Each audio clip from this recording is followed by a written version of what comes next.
Goodell, main sponsor. Plead the fifth. So we, Travis we had talked about doing a podcast or like doing some type of media thing together for a long time. And Travis's team kind of approached us with the podcast idea. And we were kind of like always nervous about it because they go, what if the season isn't going well? Then you're like out there, you're talking. Yeah. And quite honestly, I know Travis has given you guys the sugar before, but like seeing you guys do it really well with Bussin, seeing Pat McAfee, seeing Draymond Green, and like all these guys are having success and doing this pod. I mean, Draymond, I think a year before, had just won an NBA title. He's in the playoffs and dropping pods. Yeah. Like right after the game. So too. like, I think that there was like a sense that, hey, there's guys out here who are doing this, having success, and it's not a detriment to the team. And in some ways it's working out better. Right.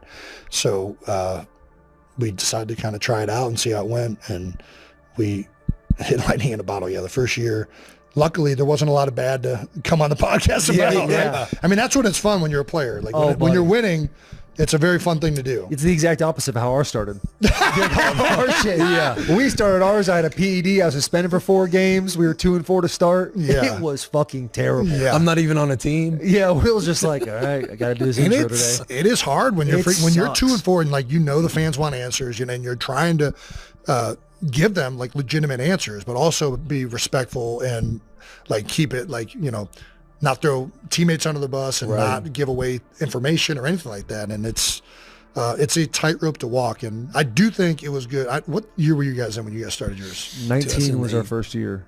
18 is when we met. Yeah. So you're right. You're right. 2019. So how many years had you guys had in at that point? Like 6? What? Years in the NFL.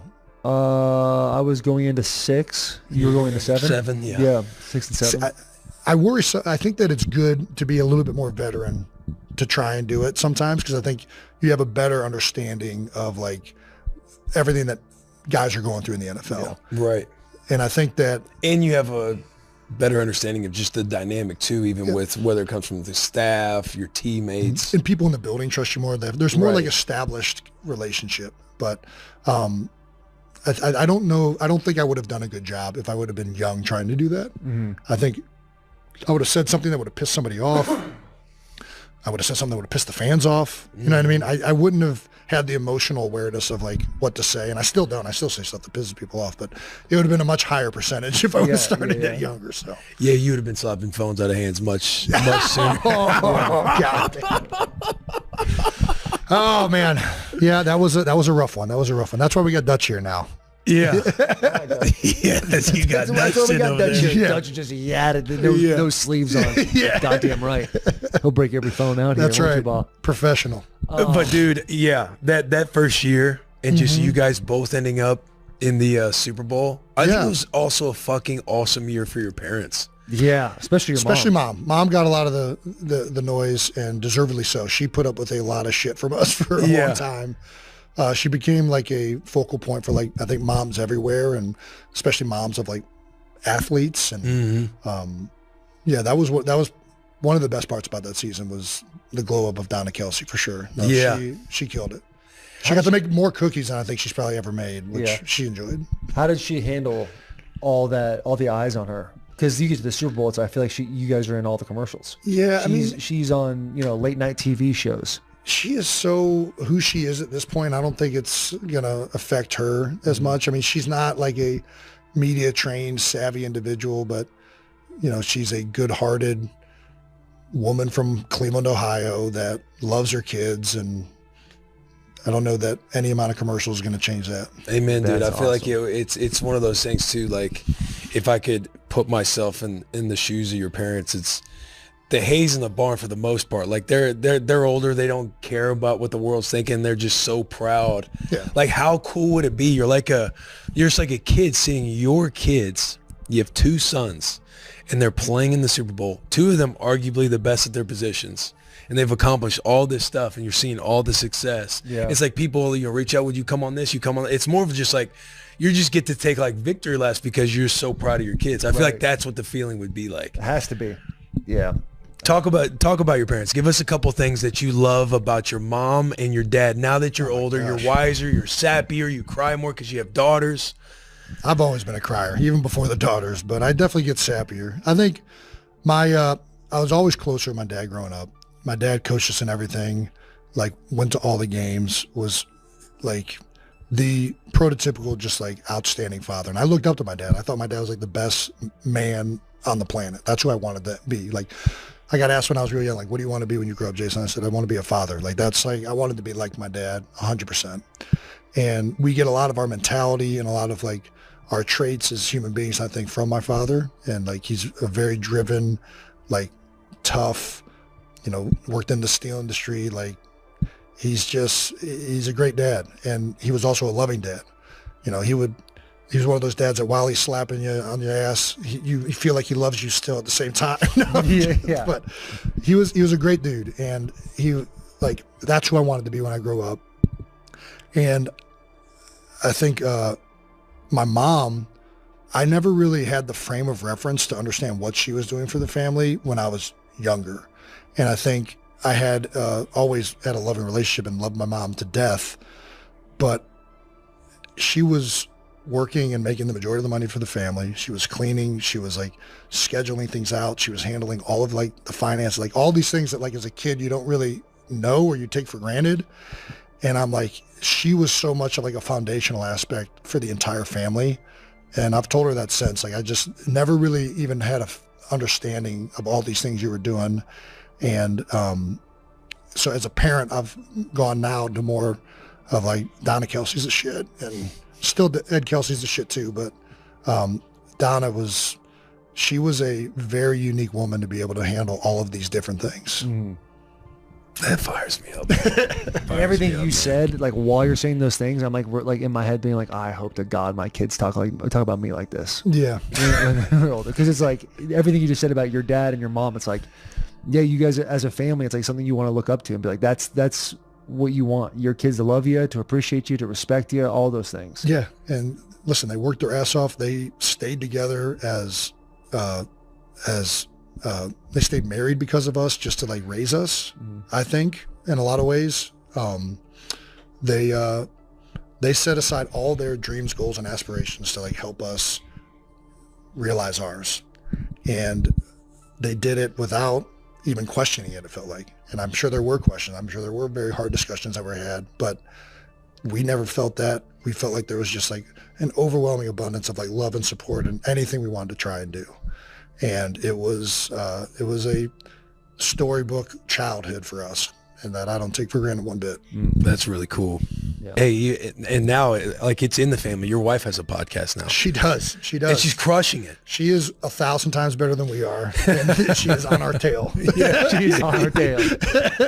How's the dynamic? Both of you guys podcasters have your own little businesses going? I mean, it's been a lot. I mean, there's a lot more, we're both have more going on now as like professionals. But I think Kylie went to school for journalism and communication. She had a radio like show with one of her friends in college where it was like the squirrel in the tree, and they would do that like every week. So she was much more ready to go than we were. Like, this is like, I know how to do this right away. And she had a firm understanding of what she wanted to do, the kind of content she wanted to create, who she wanted to talk to, and the kind of conversation she wanted to have. And I think that has resonated really, really well with a lot of people. And for me, I enjoy watching it. I enjoy seeing her have success with it. Mm-hmm. And now we just got to be more organized in our scheduling and making sure that we're communicating. Like, that's a whole nother thing, because now we're both have stuff going on throughout the week, and we have 4 kids. But it's been a lot of fun navigating it, for sure. She's good at growing the community, like talking to her community. I've like watched a couple of her shows just because no free shout outs for the dads. I have a dad podcast, and I actually go into I dive into some of Kylie's stuff just because I think she does a really good job speaking to the community and making everything sound relatable, just being like that working mom and corralling everybody. I think she does a really good job. Thank you. And Kylie, I would love to have you on for the dads, by the way. Hey, let's go. Before Jason Kelce. Let's go. Wow. Whichever camera I'm looking at here. Kylie's a better dad than me too. You got 4 kids, all girls? All girls, brother. Now, when you got to 2 girls, you're out there swinging for the fences, aren't you? I mean, I'm a swing by the fences kind of guy. I'm doing that from the get go. Yeah. But yeah, it's You're trying to get that boy. we knew. I mean, listen, if a boy happened, that would be fun. But I think at the end of the day, I say what my dad always said. We're very blessed to have 4 healthy, like smart, charismatic, amazing children. And like, I would not trade any of that for a second. And I think we wanted, early on, we talked about, I wanted 3 kids early on. That was like, I always felt like Travis and I always wanted like one more sibling. It felt like would have been ideal. And Kylie said she wanted 5. So we're at 4 now. And I think we'll see. That might be it. That might be the We've been end of bringing up the V word more than ever. So we'll see if it happens. But Ooh, getting the smoke going down there. Yeah. Getting the snippy. snippy snip. I think it's a smart Nothing- move. Once you're done, it's like you don't want any hiccups. Oh no, once we're done, for sure, I'm definitely getting it done. Yeah. I think we're still kind of in that, like, are we done or are we figuring it out? 5 girls, my goodness. I know. Nothing like just getting bossed around by your little girls, Warzone. man. Jason's gonna become the guy where it's like he just gets more. I'm quiet. so- he's gonna be in the You see him at corner party, of like, the "Oh, yeah, party. Jason I'm used to getting be so-" weaker too. It's like Yeah. it's like our 2-year-old right now, Benny, is just like the most charismatic. Like, I don't know how like she came out like this, but like she like blinks and like gives you eyes and like she's like, it's like cheating. You know what I mean? Like she can just look at me and get whatever she wants. And I was the dad when I first had my first girl where I'm like, I'm going to raise my girl tough and I'm going to make sure, I'm not going to be like, the pushover dad and completely did not hold up. You're dismantled. I was so naive to like how Mother Nature works, and like these girls like look at you just like one way, and it's like, all right, come on, we're going into bed. Let's go. Like, I think my 2-year-old's been like every time she wakes up in the middle of the night, I just like pick her up, and half the time I want her to come in bed with me because I know that eventually she's going to be out of that stage where it's going to be possible, and I selfishly want to hold on to that. But I did wake up before coming out here at 6 a.m. and I woke up and I look over to the bed to say goodbye to Kai, and my 2-year-old and our infant are like in the bed, right? They got like barriers in between them, but they're sitting where Kylie is. Yeah. Like, oh, maybe Kai went up. She's coaching field hockey season right now. Maybe they're at practice. And I get up further, and she's curled up like a cat at the foot of the bed. Oh shit! Like, We get one of those Wyoming kings, yeah, those so giant beds. that's right. We just got to stop. I gotta be a freaking good dad and not bring the big kid into the bed. I gotta do better. I gotta do better. I gotta do better. All these women in your life, man. It seems like you're expanding and you're getting the new. And for the vast majority of my life, my mom was the only woman in my life. Like, it was only me and Travis. We had no first cousins. I had my Aunt Judy. I'll take that back. Aunt Judy was definitely a staple for us. But I didn't even know how to like talk to girls growing up. I don't know how you guys were. I was not. I'm at like all. you, bro. Dude, I shell up quick. We talk about like getting in your head on the field. I got in my head majorly. Big trying time. to be, Walking to the bar, Yeah. it's like a whole different ball yeah, game. yeah, not good. So I'm definitely catching up on getting to know and understand women and girls and females. Yeah. I'm getting a lot of reps now. And now you're welcoming a new sister-in-law. That's right. That's Big pretty news. big. New news, big news. What makes you so happy about that? Because I was watching, obviously, one of the most explosive podcast episodes in podcast history on New Heights. But as Taylor's talking about Travis, it's clipped everywhere. The Swifties love it. Everybody loves it. It seems like you're getting emotional as she's talking about Travis. Yeah. What makes you so happy about all of this happening and Travis finding somebody that really makes him happy? Well, I think, first of all, I love my brother, and I just want him to have like the most fulfilled, best life possible. And such a huge part of that is like, you know, who you end up marrying, who you end up raising a family with. I know the kind of person he is, and I've been blessed to get to know Taylor over the last couple of years. And I just think that they match so well together. They are unbelievably supportive of each other in both of their outlandishly successful worlds. Yeah. And it's like you're listening to somebody describe your brother, and I think a lot of people, I don't know how to say it, but you're hearing how like she fully understands why Travis is like an incredible human being. And like the human exclamation point was like the best way I've ever heard Travis described in my life. I think it's like such an accurate statement. The dude just brings joy in like to every place he ever is, and like people love him, and he makes everything better. And I think that they both, to watch them support each other, love each other, and get to this stage, and now to have this together, I'm very happy for them. Did we just hear a best man speech? We just heard a best man speech. I'm gonna fire up something a lot better. We're gonna do a lot more planning. Yeah. I gotta be good. I gotta be good at this. Well, first of all, hopefully I'm the best man. We'll see. Trav has a lot of friends. I'm just hoping to get the opportunity. Yeah. Right. I mean, we'll be there. We'll be at the wedding. Let's go, guys. Let's go, boys. Big Jag, you're going, right? Yeah. So do a Bussin. It'll be fun. A Bussin episode live from the. We'll live stream it. Well, this has we'll just live stream this wedding. Was there ever a part of you as big bro just seeing catching Kelce, the stuff with Trav, the party animal that he is? Like, is he ever gonna find somebody? No, because I think I never lost like hope that would happen. I think he's just, I think you're young, you're having fun, you're figuring things out. I mean, like I said, I didn't even know how to talk to girls till I was like in the NFL, and I still don't even know if I knew how to talk to girls in the NFL. I was an NFL player, so now they wanted to talk to me. So I felt a little more comfortable. It became a lot easier. I don't know if I ever got better at it. I probably still suck at it. But I think, at all times, I know my brother's intentions and who he is as a person and the values that my parents raised him with, and, how he treats people, how he treats women, all of these things. And eventually, I think it works out when you go through life with that. And not for everybody. I don't want to draw too many of that, but like he lives his life the right way.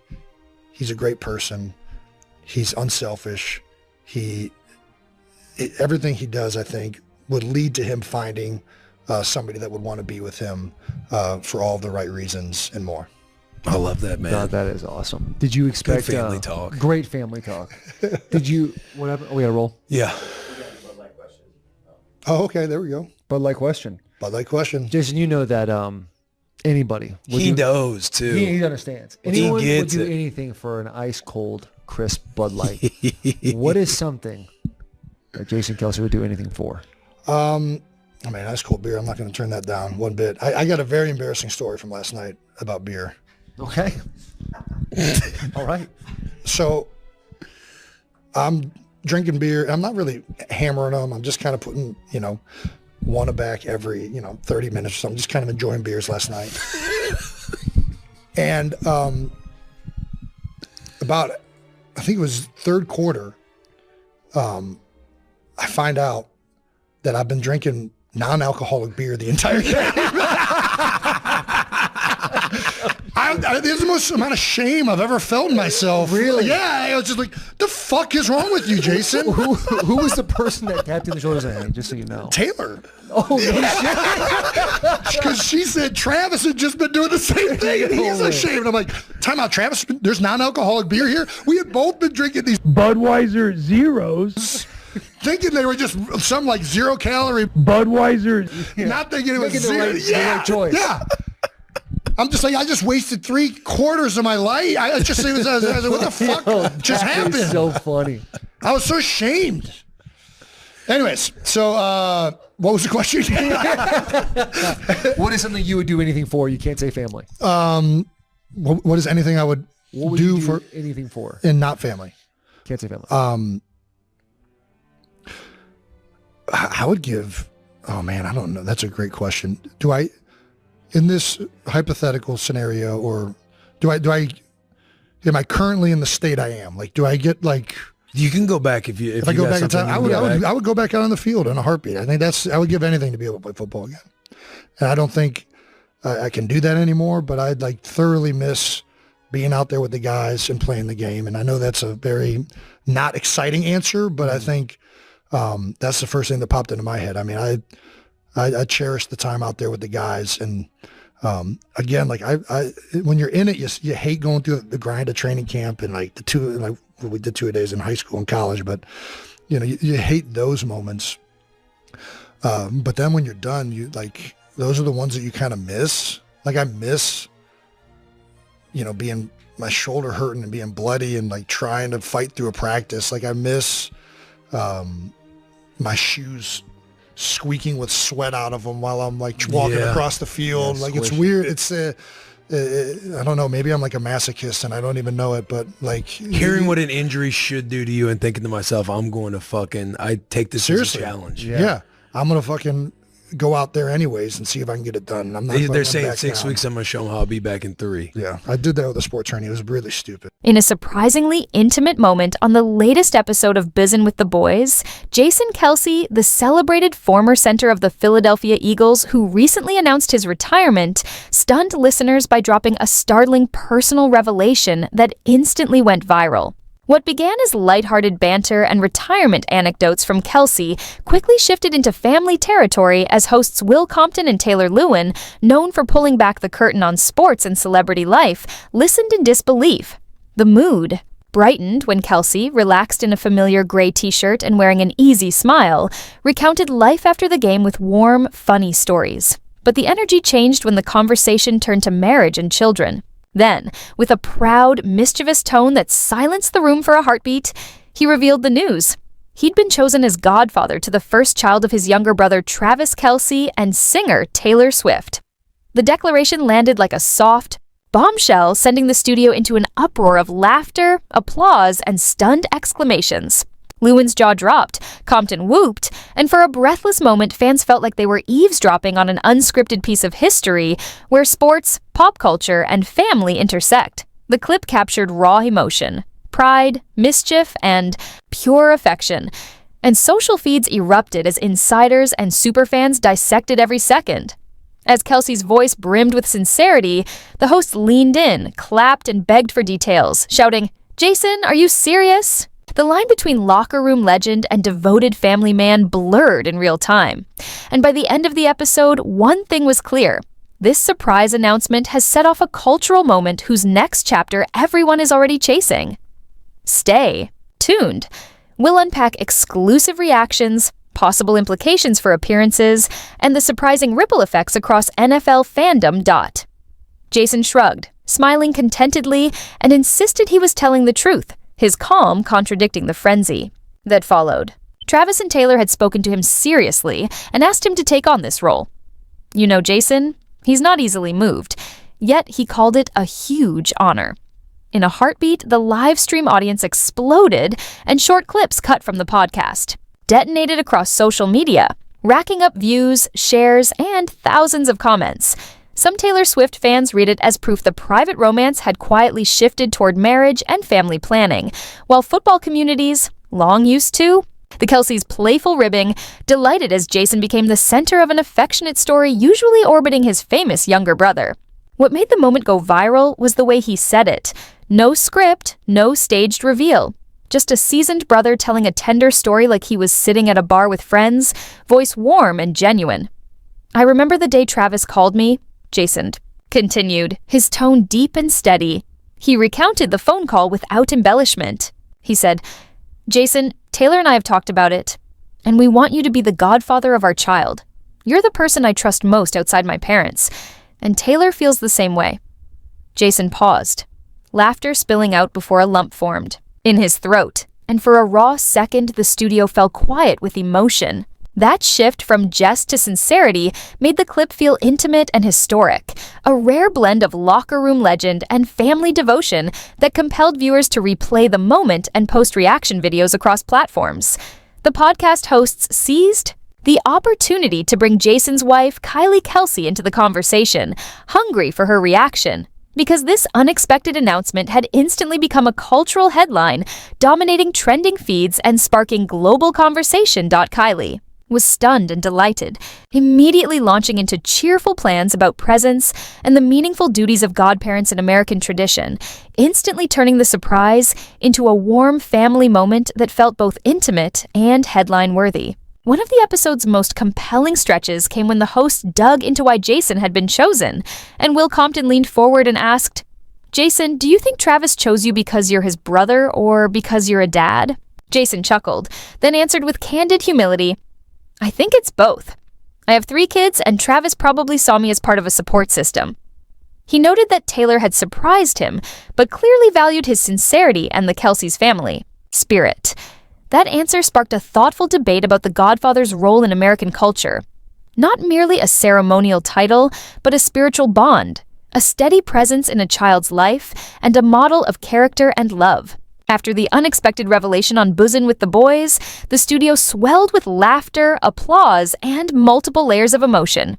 Jason Kelce, usually known for offhand humor and easygoing rapport, revealed a quieter side: depth, pride, and fierce family affection. He described Travis's journey from a mischievous kid in Cleveland Heights to the accomplished man he is today, recounting school scrapes, family interventions, and moments that tested them both. "I've watched him since we were kids," Jason said, his voice dropping with sincerity. "And despite the trouble, I always believed Travis had a good heart." He paused, admitting the call that offered him the Godfather role left him laughing and then suddenly moved to tears. That raw pivot, from banter to heartfelt confession, made the segment feel genuine and historic, and fans called it unforgettable worldwide instantly. When the host urged him to share more, he did so without hesitation, brimful of parental pride, and the room nodded as Taylor Lewin chimed in, "That is the moment every protective big brother imagines. Watching his younger brother grow into a devoted partner, build a home, and prepare for fatherhood." Jason smiled, his face warm but his eyes wet with feeling, admitting this honor took him by surprise. "He called me," he said, voice steady, recalling how Travis and Taylor approached him with quiet seriousness and asked him to accept the Godfather role. Jason explained that the request wasn't a publicity stunt, but a family decision rooted in trust, shared values, and old-fashioned loyalty. The room and livestream exploded as fans and followers rushed to share clips. Within hours, the short excerpt trended on TikTok, drawing millions of views and a flood of heartfelt comments. For many Swifties, the development signaled a deepening of Taylor and Travis's private life toward marriage and parenthood, while football communities celebrated a playful family moment turning historic. Jason spoke about Taylor with genuine admiration, insisting she had blended effortlessly into the Kelce household, playing with his children, checking on Kylie, and tending to small details that made his wife feel safe. "She's humble and present," he said, voice soft. Listeners were moved by how ordinary and sincere the exchange sounded. No scripts, no spectacle, just brotherly pride and commitment. The hosts dove into a thoughtful conversation about the godparent tradition in American life, exploring how the role can be a spiritual covenant, a moral compass, and a backup guardian if needed. That mix of humor and gravity gave the episode real heart, turning a casual podcast into a cultural moment that truly resonated across fandoms. Jason admitted on air he understood the weight of the request. He told Travis and Taylor that if he accepted, he wouldn't be a guest who only shows up for christenings or staged moments. He wanted to be woven into the child's daily life, someone the little one could turn to for questions, comfort, and unconditional support. That promise resonated across fandoms, turning the clip into something beyond celebrity gossip. It reframed the narrative from NFL spectacle and pop star flash to something deeply human: brotherhood, fatherhood, friendship, and responsibility becoming a meaningful, lasting commitment. While headlines landed on Jason, he was careful to celebrate his wife. On the podcast, he laughed as he described Kylie's stunned reaction. She almost screamed with joy, hugged him tight, immediately started planning, and began imagining gifts, schedules, and even joked about ordering a curated children's book collection. He teased her, "You don't even know the timeline. Why so prepared?" Yet that is Kylie, thoughtful, practical, and ready to be an exceptional unofficial godmother. The candid moment made the hosts laugh, but also revealed a close bond between the Kelces and Taylor Swift, shifting a private scene into a cultural moment. According to Jason, Travis and Taylor had no idea he would reveal it live. He quipped they'll likely call him after the episode airs, but he believes they wanted to share the joy with fans, and he was simply a step ahead, a playful confession that amplified the clip's heartfelt viral momentum. Fans worldwide replayed the moment and shared emotional reactions. As expected, after the podcast aired, Travis Kelce posted a laughing photo to his Instagram story with the caption, "I can't believe my brother spoiled it." A playful moment that amplified the clip and sent it trending instantly and trending globally.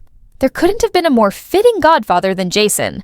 Taylor maintained a low profile online, but eagle-eyed fans noticed she had liked a string of tweets and X-posts referencing Jason and the #GodfatherKelce, a decisive Swiftie. Confirmation. Within hours, sociologists and pop culture commentators were lined up to analyze the news, noting that Jason's selection was intimate family news, but also a symbolic bridge between sport and music. Dr. Rebecca Hill, a pop culture scholar at the University of California, observed that Taylor Swift and Travis Kelce are icons in different arenas, and choosing Jason as guardian broadcast a message that connection, family, and community outweigh fame. Reaction ricocheted across fandoms. Memes multiplied, fan fiction bloomed, and playful baby accounts for Kelce Swift proliferated across social platforms. Eagles fans joined the joke too, quipping that Jason had protected quarterbacks for years and would now guard a new generation of Kelce Swifts, a chapter for the family.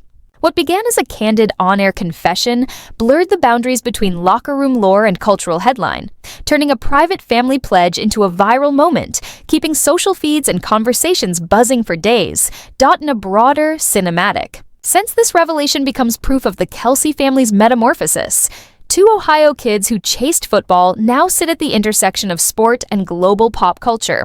Jason closed the podcast with a line that landed like a headline. He used to measure life's apex by a Super Bowl ring, yet being named Godfather to Travis and Taylor's child brought a joy unlike any victory. He said the honor felt more significant. Then trophies, a win of family and love he will treasure forever. The clip spread across feeds, shared millions of times, recasting Jason not only as a Hall of Fame level lineman, but as a devoted husband, brother, and newly proud godparent. Will Compton zeroed in on what his parenting taught him. "You've got 3 kids, right? How does that shape you for this role?" Jason grinned and admitted he'd done it all. Sleepless nights of diaper changes, dawn breakfasts, school drop-offs, the messy, beautiful routines of fatherhood. Above the chores, he said, he learned patience and presence. As a godfather, he wants to be a constant, someone the child can call for advice, comfort, or truth. Just as he was for his own kids, he closed with a tender recollection of his eldest, wobbling on a bicycle until balance clicked and she rode off. A small memory that underlined how ordinary moments can become a family's greatest trophies, and it changed his life forever. Jason sprinted down the block, breath heavy but refusing to quit, because he pictured a future moment he didn't want to miss. When Travis and Taylor's children take their first steps and race across the yard, he wants to be there for those small, life-making triumphs. That image defines his role. Guardian, uncle, steady presence. So he can imagine baby Kelce Swift toddling through family rooms. At that point, the podcast loosened into playful banter as hosts started guessing who the child would favor. Taylor Lewin roared with laughter, riffing that if the baby is a boy, he might inherit Kelce height and sheer NFL strength, while if he takes after Taylor with curly blonde locks and musical gifts, he'll command stages as easily as fields. Jason chimed in, smiling, picturing a daughter belting songs 1 minute and delivering a playground takedown the next. The studio erupted in warm, genuine laughter. Then Jason's voice gentled. Appearance didn't matter to him. What mattered was love, being raised surrounded by 2 families, by people who choose care over cameras.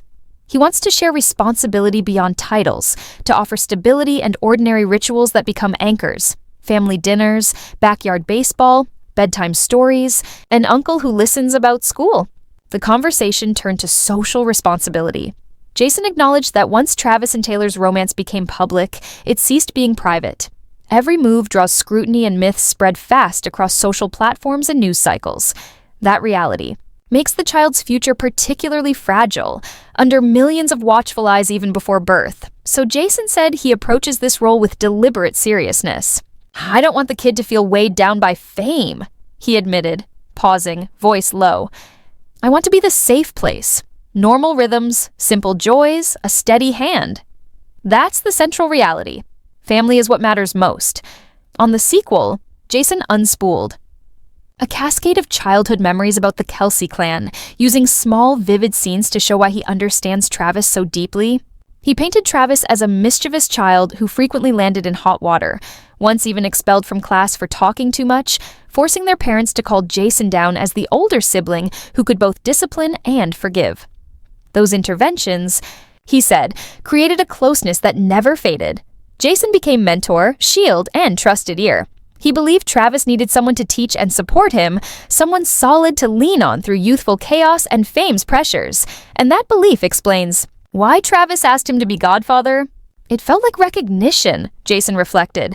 A way of saying, you've done well being a big brother. Keep doing it for the next generation.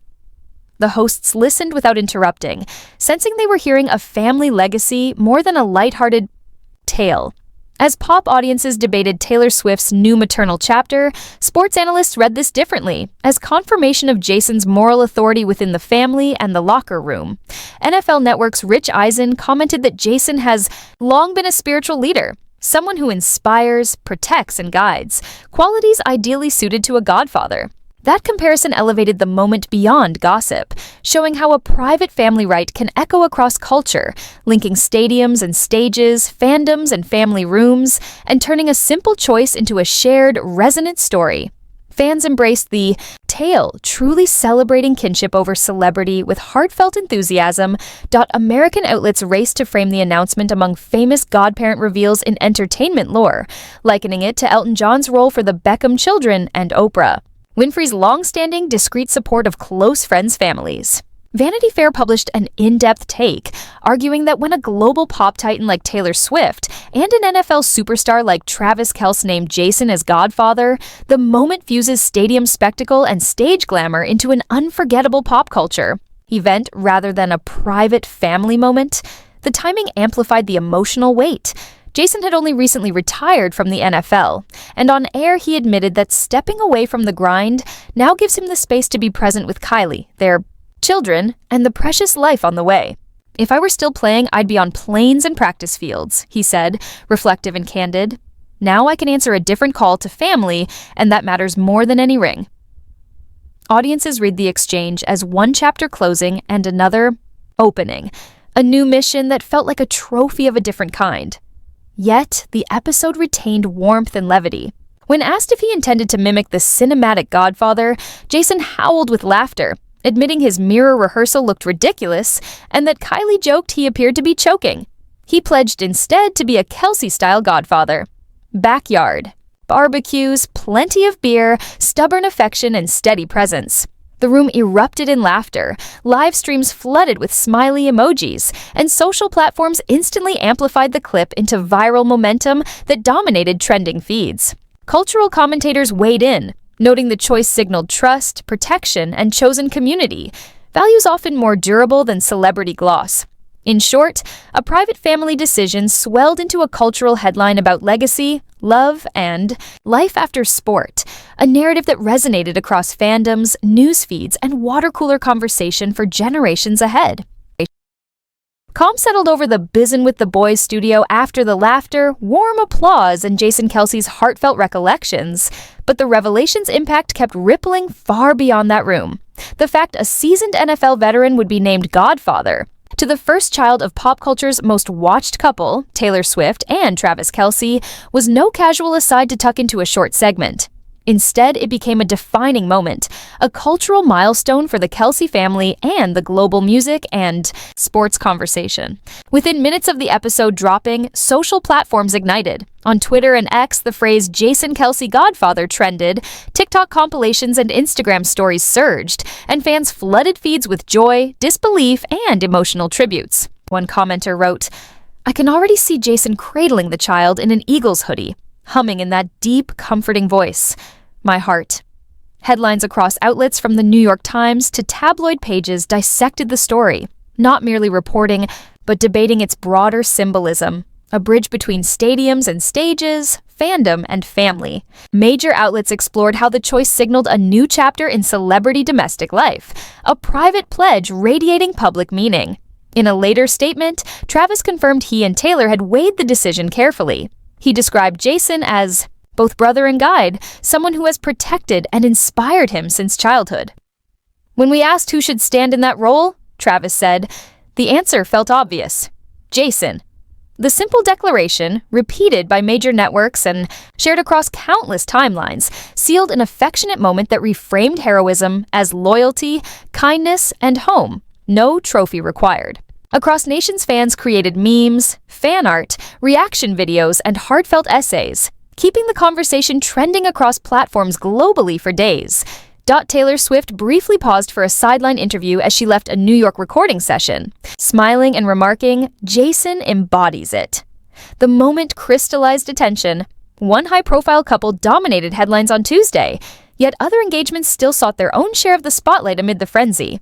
Sam Block, an associate producer at ESPN, tried to ride the same news cycle to announce his engagement to Anna Gomez, posting wryly on X that this feels like the perfect time to reveal his own milestone and humorously predicting his would-be. The lone rival headline. But against the seismic buzz around Taylor and Travis, Block's post barely registered. Their private pledge to marry quickly became public obsession, with forums dissecting every close-up of her ring and debating when the proposal had occurred.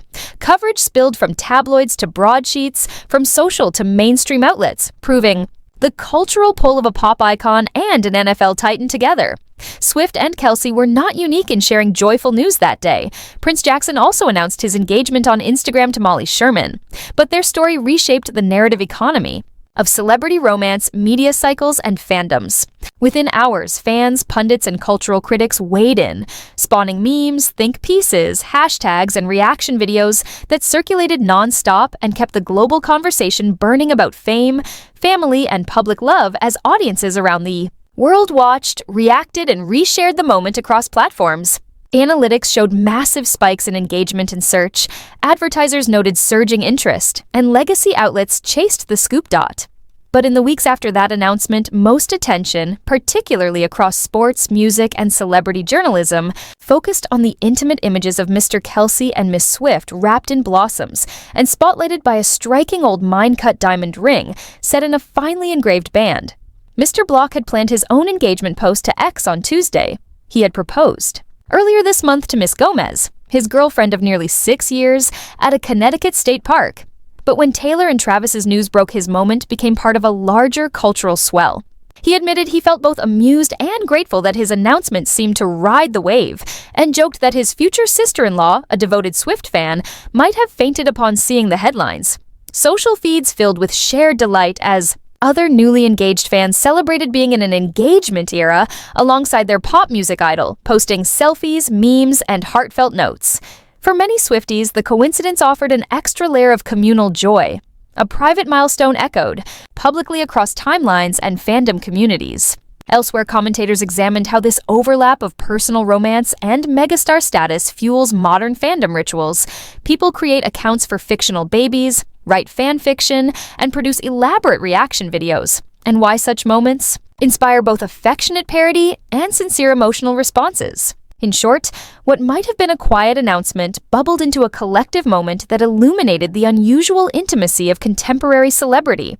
Fans not only witness, but participate, turning private vows into shared cultural currency and, in the process, transforming ordinary personal news into trending conversation, viral content, and a new chapter of collective storytelling, and millions of strangers found themselves oddly invested in the family's evolving narrative.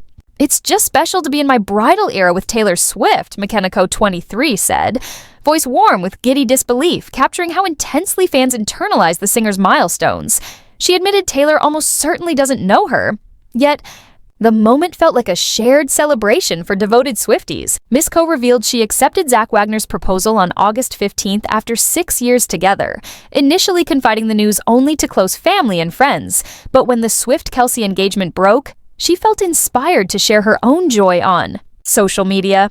She said she had looked up to Taylor for years and delighted in an uncanny detail. She had worn a striped dress the day she got engaged, and both fiancés had matched in navy shirts and pale gold shorts, a quaint synchronicity fans savored. Others focused on the technical romance, the ring, the setting, and the choreography of a proposal captured for feeds. Keir Tringali, 30, recounted accepting Dan McCarthy's proposal on August 8th while backpacking in Maine. She noted she isn't particularly invested in the private lives of Swift or Kelce, yet she was struck by how similar Ms. Swift's diamond cut is to her own. After 2 years together, Taylor Swift and Travis Kelce officially confirmed their engagement, and on August 26, 2025, the celebrity couple announced they had taken the next step and released a number of photos from their picturesque proposal. While many fans assumed the curated snapshots would be all we'd receive, a member of the groom-bee's inner circle came forward with further details over the following 24 hours, fueling new waves of commentary, analysis, and viral speculation. Fans and media immediately began dissecting every image, theory, and timeline with relentless enthusiasm worldwide. Ed Kelce, Travis's father, revealed the emotional planning behind the long-awaited proposal, sharing that Travis had debated delaying it to create a grand spectacle, but in the end chose intimacy over extravagance. Between preseason games and grueling practices, the Kansas City Chiefs star carved out time to drop to one knee in the most meaningful place of all, his own backyard in Lee's Summit, Missouri, with only florals, quiet romance, and love as witnesses. According to etiquette expert Micah Meyer, Travis not only followed tradition by privately asking Scott Swift, Taylor's father, for permission weeks earlier, but also embodied modern values by making the moment authentic, personal, and sacred. Both Ed and Scott told him the truth, that the magic was never in the setting, but in the act itself, because when love is real, a proposal on the side of the road would shine brighter than the most lavish stage. Taylor thought they were simply heading to dinner when Travis paused, suggested wine in the garden, and walked her into a space glowing with flowers. She instantly sensed something deeper, and in that stillness, Travis asked her to become his wife. For days, the couple kept their secret private, savoring the joy quietly with family. Taylor even cooked dinner at home with Ed and Donna Kelce, sharing laughter and love beneath the Missouri sky, proving that behind the global fame exists a deeply human story of two people crazy about each other. Meyer emphasized that their choice to wait before sharing with the world was powerful etiquette in the digital age, where true intimacy is often lost. By reserving time for family first, they turned the moment into a memory that will live beyond headlines. And yet, when the news finally broke, it shook the internet to its core.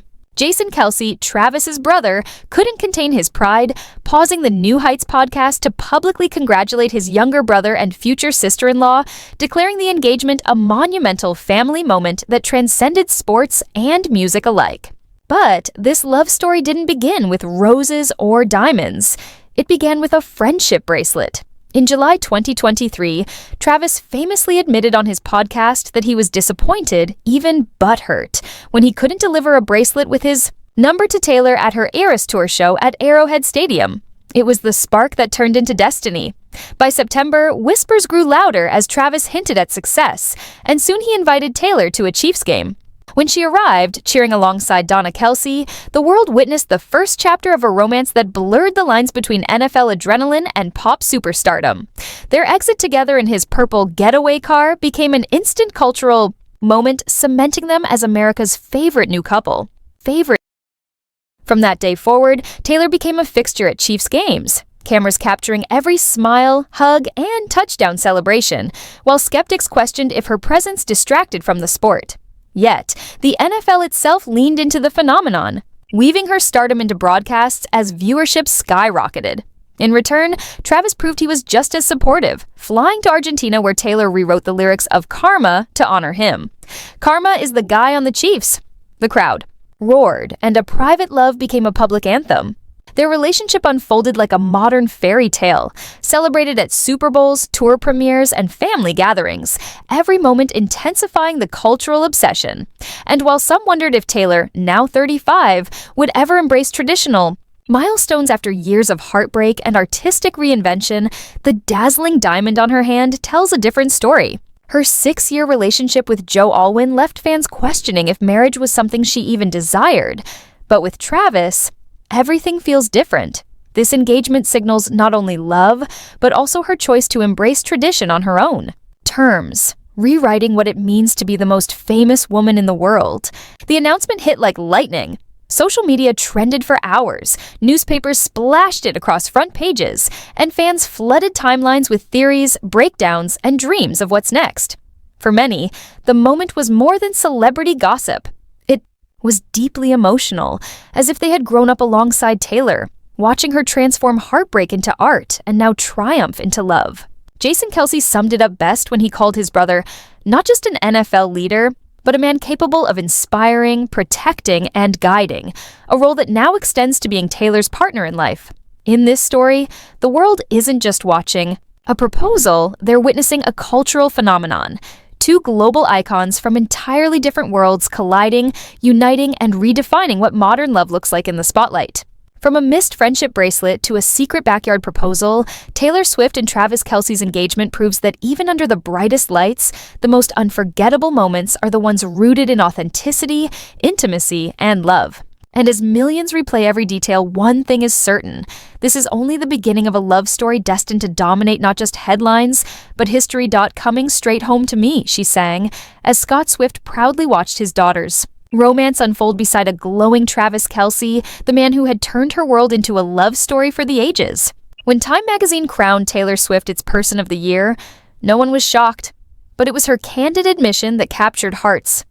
This all started when Travis put me on blast on his podcast, which I thought was metal as hell. Behind the cameras, their love was already flourishing, long before her iconic Chiefs game cameo, and soon the spotlight followed them everywhere. On the field, the chemistry grew as hot as the Chiefs' playoff run. At the AFC Championship, after Kansas City toppled the Ravens, the couple shared a kiss that sent fans into a frenzy. "I love you," Travis whispered, "so much it's not funny." But fans were left holding their breath for the Super Bowl. Could Taylor really jet from her Tokyo shows back to Vegas in time? In a whirlwind week of February 2024, she attended the Grammys, where she made history with her 4th Album of the Year win, soared across 9 time zones for 4 sold-out Tokyo concerts, then boarded her private jet to land in Vegas with moments to spare. And when Kelce lifted the Lombardi Trophy after defeating the 49 Ears, the two kissed once more, Taylor dazzling in her signature 87 necklace. With cameras rolling, Travis declared proudly on New Heights, "That's my girl. That's my lady. I'm proud of that." Taylor echoed the love months later at the MTV VMAs, joyfully shouting, "My boyfriend Travis," and telling fans, everything this man touches turns to happiness, fun, and magic. By summer 2024, Kelce was a regular at her Eras tour, while Taylor became a fixture at Chiefs games. Their bond was unshakable, their affection on full display at the Super Bowl and beyond. When June arrived, they walked their first red carpet together at Tight End University, Kelce's annual summit, before hitting Nashville's Brooklyn Bowl, where Taylor shocked the crowd by jumping on stage to sing "Shake It Off" alongside country star Kane Brown. The couple had become a cultural force, redefining romance in the spotlight. Then came Taylor's groundbreaking announcement of her 12th studio album, The Life of a Showgirl. She teased it in signature fashion, appearing on the Kelce Brothers podcast with a mint green briefcase holding the vinyl. "Our jobs are very similar," she revealed. "They revolve around entertaining people for 3 hours in stadiums." Travis grinned, calling their connection effortless. "It was the easiest conversation I ever had. She knocked my socks off." Their storybook romance reached new heights in late August when both shared a 5-photo Instagram carousel captioned, "Your English teacher and your gym teacher are getting married." Fans erupted with joy. The fairy tale proposal had finally become official. With NFL training camp underway, Travis balanced football with fashion, unveiling his American Eagle True Colors collaboration featuring over 90 pieces inspired by his roots, modeled by rising sports stars like Azzi Fudd, Drew Aller, and Olympic gymnast Sunisa Lee. But the spotlight never strayed from him and Taylor, the power couple whose love was rewriting modern celebrity history. As preseason unfolded, Travis returned to the field, while Taylor celebrated milestones of her own. Both continued to show up for each other in every way, on stage, on the field, and in life's quiet moments. "This is what I've been writing songs about since I was a teenager," Taylor confessed, and for Travis, the sentiment was just as profound. "I see you on that stage, and it feels like I've known you forever." Their engagement wasn't just a celebrity headline.